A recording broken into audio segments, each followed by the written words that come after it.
Hi, I'm Josh Rowland. I'm the CEO of Lead Bank. We first became involved with supporting fintech companies through a crisis in our history. It was 2008. The bank was then known as Garden City Bank, and we were suffering from prolonged mismanagement and lack of focus. And we were near extinction. I don't exaggerate when I say that. The question on the table was whether we should save the bank. And when you ask a question about whether you should save something, a question can come to mind, which is, okay, what for? What is the purpose of saving this bank? What is the purpose behind it? What are we trying to achieve? What will be different? And what became clear to me was that in the course of the financial crisis, the too big to fail banks, the mega banks, these international monsters of banking had fundamentally let us down. They had let borrowers down, and they had let American citizens down. And so what did community banking offer as an alternative? Community banking is the right alternative because it's based on relationships.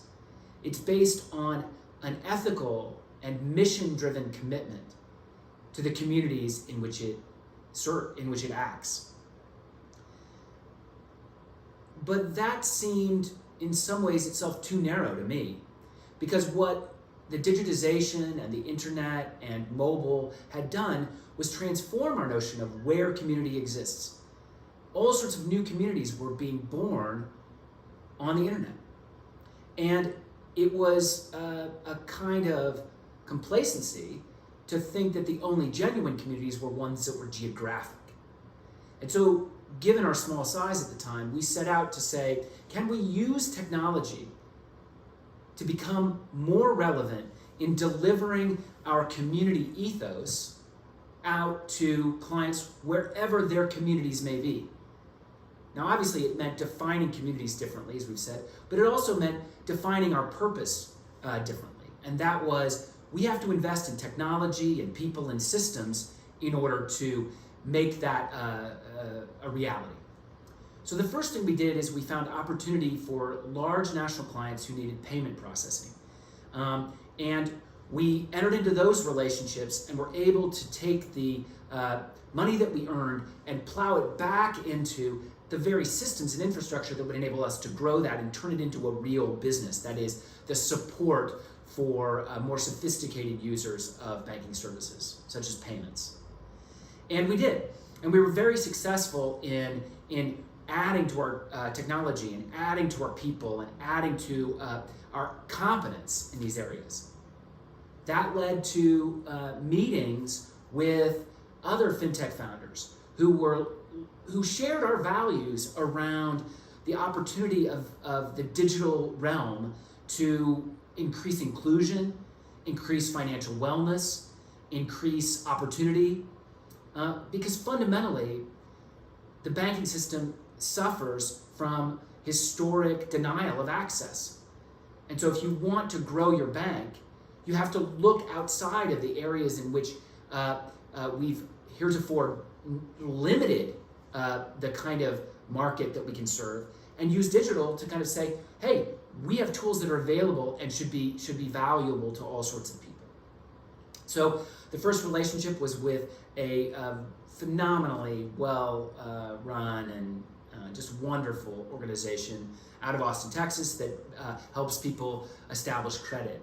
And it does so in a way that's low priced, effective, and affordable, and really sets people on a path to getting a credit score without going into debt, which is really the key thing. That led us to explore relationships with other high volume payment processors in the cannabis industry, for example.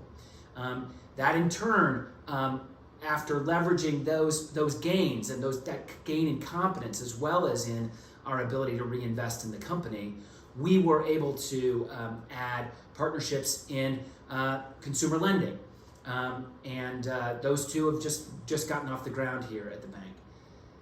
Our pipeline is full of companies that we're serving on a basis of a shared idea of what inclusion and accessibility to financial tools can mean.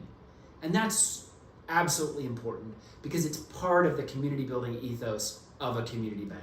It's why community banks exist in this country. It's why we're different than other countries. It's where our small business strength comes from. It's where our access of homeowners and individuals to good quality financial services on an even playing field with the mega banks.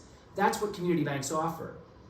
And it's in partnering with tech, in developing these robust partnerships, that we establish and claim that relevance. The relevance that's enduring. It doesn't go away. Because if anything that the digital domain has shown us is that people still expect, and they deserve, genuine relationships that make them feel better, stronger, less afraid, more secure, and reveal the path to more opportunity. And that's what we do at Lead Bank. Thank you.